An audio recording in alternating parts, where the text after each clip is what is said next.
सुप्रभात। ना खुदा ही मिला ना विशालेसन। यह हमारी आज की आध्यात्मिक चर्चा का विषय। ना खुदा ही मिला ना विशालेसन।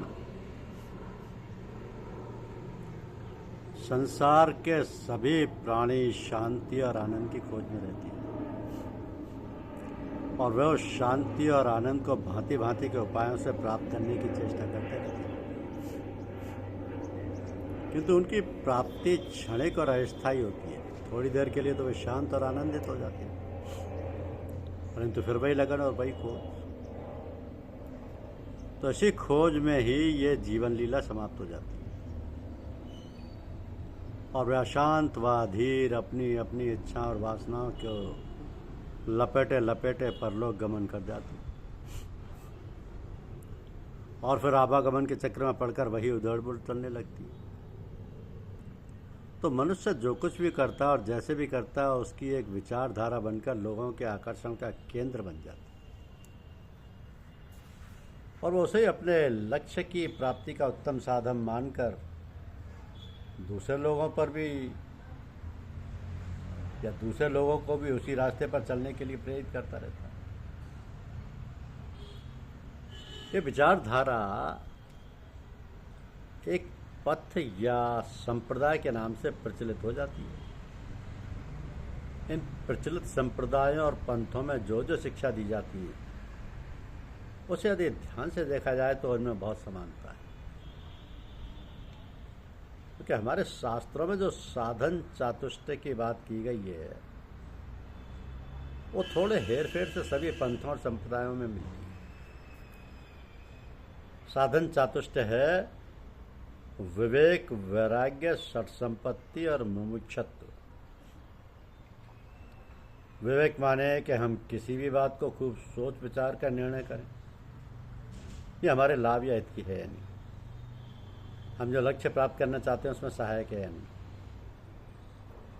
ऐसा विचार करके जब हमने निर्णय ले लिया कि अमुक बात हमारे लिए हितकर है और अमुक बात अहितकर, तो हम अहितकर बात त्याग देंगे और हितकर बात ग्रहण कर लेंगे, अपना लेंगे। तो दुनियादारी के प्रलोभन और आकर्षण हमारे मन को उद्वेलित करते रहती है और उनकी प्राप्ति का प्रयास हमारे हित में नहीं है। जब ये भावना हमारे अंतर में घर कर जाएगी तो हमें वैराग्य का प्रादुर्भाव हो जाएगा।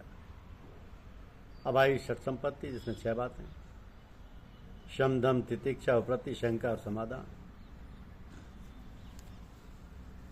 षट संपत्ति 6 बातें: शम, दम, तितिक्षा, उपरति, शंका और समाधान। यानी वैराग्य आते ही हम अपने मन को शांत और इच्छाओं का शमन करने, वैराग्य आते ही मन को शांत बनाने और शमन करने की बात सोचें, क्योंकि जब तक मन शांत और इच्छाओं का शमन नहीं होगा तब तक हम कोई भी काम सुचारू रूप से नहीं कर सकेंगे। मन के शांत होते ही दम आ गया, यानी इंद्रियों का दमन करना। तो जो बात हमारे लिए हानिकर है, जिनका हमारे दिल दिमाग पर अनिष्टकर प्रभाव होगा, जिनको हम रोकेंगे, अपने आप को मना करेंगे, तो ये दम हो गया। दम का प्रादुर्भाव होते ही हमारे अंतर में तितिक्षा का भाव आ गया, तितिक्षा का भाव जागृत हो गया। अब तितिक्षा माने शीत उष्ण को सहन करना, मान अपमान व निंदा आदि को सहन करना। इसके बाद उपरति का भाव जागृत होगा। उपरति माने किसी भी वस्तु से किसी तरह का लगाव नहीं, अपने काम से काम, किसी से कुछ लेना देना ही नहीं। इस प्रकार की दशा पैदा होने के बाद हमारे अंतर में श्रद्धा का उदय हो जाता है। हम अपनी भावना से, हृदय से उस प्रियतम की ओर अपनत्व की भावना, उस प्रियतम की ओर अपनत्व की भावना पैदा हो जाती है और ऐसा भासने लगता है कि जो कुछ भी हो रहा है वो हमारे हित के लिए ही है। जब ऐसा भाव हृदय में जागृत हो जाता है तो हमारी शंका, सारी शंकाओं का समाधान हो जाता है। हमारे अंतर में कोई शंका, कोई संदेह नहीं उठता। मन शांत और हृदय शुद्ध बुद्ध हो जाता है। तब फिर साधन चातुष्टय की चौथी बात, मुमुक्षत्व की शुद्ध पवित्र भावना प्रस्फुटित हो जाती है। तो मुमुक्षत्व की भावना ऐसी है जिससे संसार के सारे बंधन कट जाते हैं। हमारे अंतर में शांति और आनंद का सागर लहराने लगता है। मन में किसी भी प्रकार की उद्वेलता उद्विग्नता नहीं रहती। मनुष्य शुद्ध बुद्ध मुक्त स्वरूप बन जाता है। तो हमने बहुत ध्यानपूर्वक विचार किया, पुस्तकों का अध्ययन किया, नाना प्रकार के धर्म और संप्रदाय वालों से विचार विनिमय किया और यही पाया कि साधना जगत में सभी एक दूसरे से मिलते हैं और उन सब में साधन चातुष्ट को किसी न किसी तरीके से लेकर चला गया है। तो जो लोगों में विभिन्नता दिखाई देती है विभिन्न संप्रदायों में, वो केवल भ्रम मात्र है। लोग यूं ही सुनकर कुछ पुस्तकों को पढ़कर एक दूसरे पर कटाक्ष करने लगते हैं, परंतु जब हम किसी बात को खूब भलीभांति निरख परख कर ठीक प्रकार से समझ लेते हैं, फिर किसी शंका की गुंजाइश नहीं रह जाती और रागद्वेष की भावना समूल नष्ट हो जाती है। अब साधन चातुष्टय का विधिवत अनुसरण किसी विज्ञ पुरुष की देखरेख में करने से उसे विधिवत शिक्षा दीक्षा लेने से सफलता आसानी से मिल जाती है। परमात्मा को जानने वाले पथ प्रदर्शक भले ही कम है, परंतु ऐसा नहीं है कि है ही नहीं, और कोई न पर मिल भी जाते हैं। तो हमारे धर्म की जो प्राचीन शैली है उसमें धर्म अर्थ काम मोक्ष की शिक्षा दीक्षा आरंभ से ही चलने लगती है और अलग से कोई साधना करने की आवश्यकता नहीं पड़ती।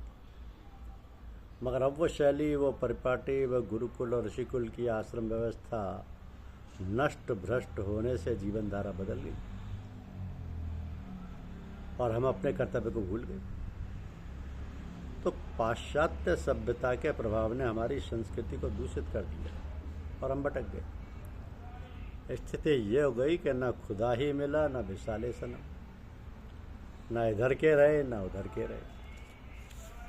तो बेहतर यही है कि साधन चातुष्ट का विधिवत अनुसरण किसी विज्ञ पुरुष के, किसी गुरुदेव की, किसी मार्गदर्शक की, किसी पथ प्रदर्शक की देखरेख में करने से, विधिवत शिक्षा दीक्षा लेने से सफलता आसानी से मिल जाएगी। परमात्मा को जानने वाले पथ प्रदर्शक भले ही कम है, परंतु हैं और खोजने पर मिल जाते। धन्यवाद। यूट्यूब चैनल को लाइक और सब्सक्राइब अवश्य कीजिए। शुक्रिया।